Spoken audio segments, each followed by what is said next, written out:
of imagination.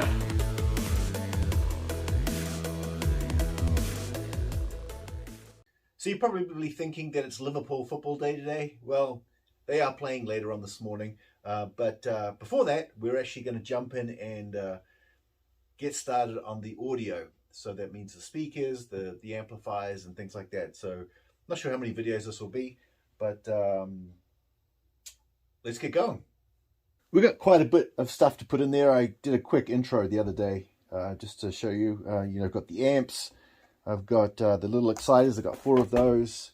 I've got the 2 bass shakers in the cabinet, my piece of wood that this is going to mount to, the sound card, power supply, cables, and yeah, so all of this. I've got a label maker because obviously I want to label things as I go to keep track of the different inputs into these. So when it comes to wiring speakers, there's just something I just want to talk about very, very quickly is positive and negative. It's a little bit different than talking about the power that we have been.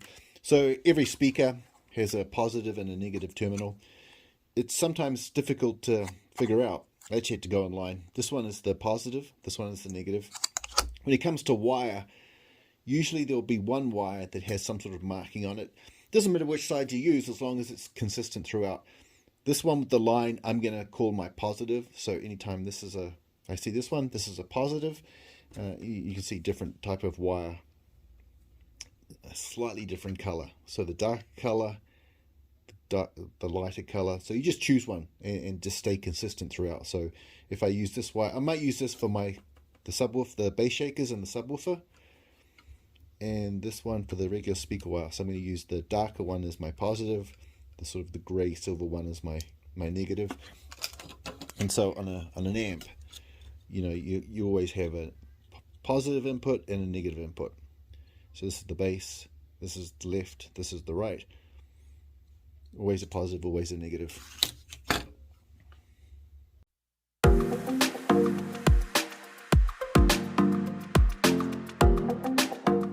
So I just showed you putting on the spade terminals. I'm using 16 gauge wire. I just happen to have it laying around. So I'm using 16 gauge to wire the subwoofer and the bass shakers.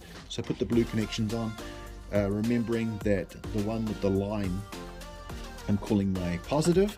And on the wiring of the bass shaker, there's a darker color.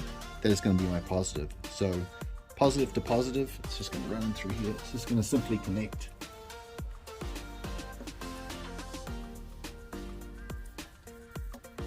That's pretty easy. I'm not going to tie anything down, plenty of time for that. So I'm going to run this back to the front board. I got plenty of wire, so I'm going to make sure I leave plenty of wire.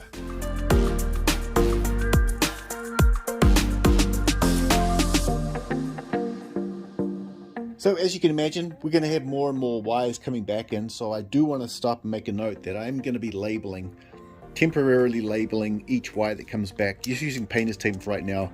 When I finally cut to size, I'll use my label maker to indicate where the wires are coming from. So I'm also going to set up some wiring convention or naming for the speakers. I've got the 2 at the back. I've got the set at the rear. So it gets confusing. So I'm just going to take a piece of paper and start writing some notes down of what I'm going to be calling things.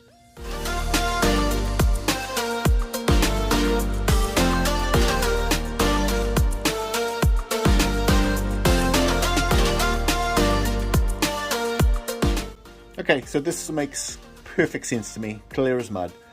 Got my main back box, so I'm just going to call this one main left, main right, and the subwoofer is main subwoofer MS. These are the letters I'll be using on the wiring. And then I was going to call these rear, but I'm going to call them surround. So surround left, surround right, surround sub, and then front left, front right, front sub. Crystal clear. Alright, this is the third take of this one because I'm getting myself so confused with my naming, and it's me who named it.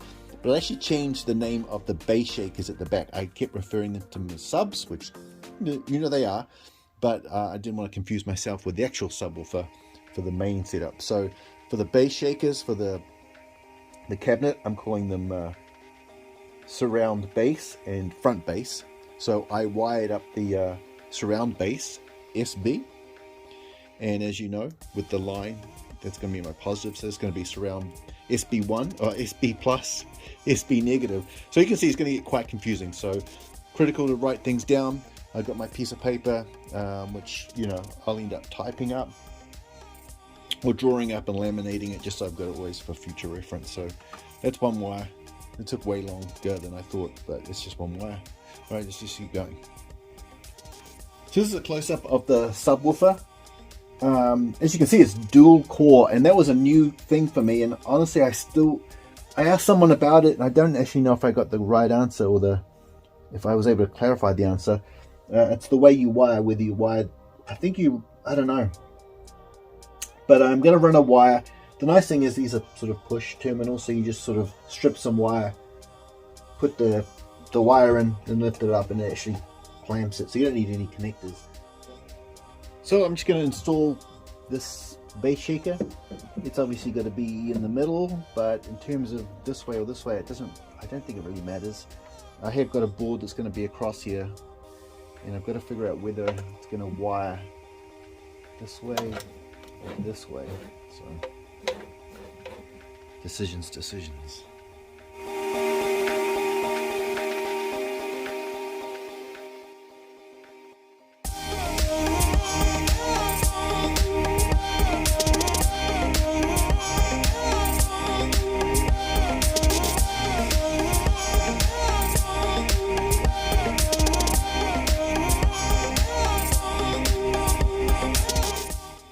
So I'm going to be wiring up the main speakers. That's the speakers in the back box. I'm going to be using these terminal connectors. I'm going to label these properly now because, as I said, I do want to be able to take the back box off if I never need to take completely apart. So I need to know which is negative, which is positive, which is left, and which is right. So I'm going to put these on, create labels, and then I'll run the cables through the back.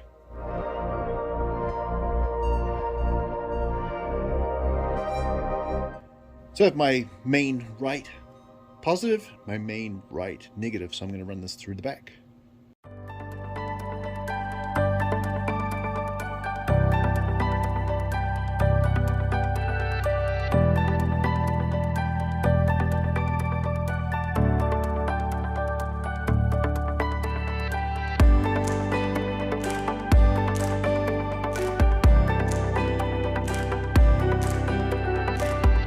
So I've got the main set, the main speakers, the back box, and the main big subwoofer, all labeled, all cabled, ready to go.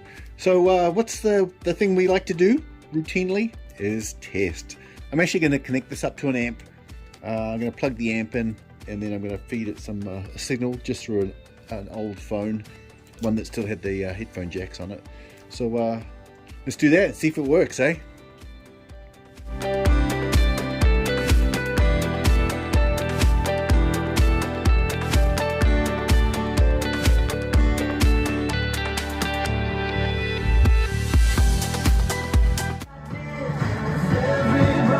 She's working.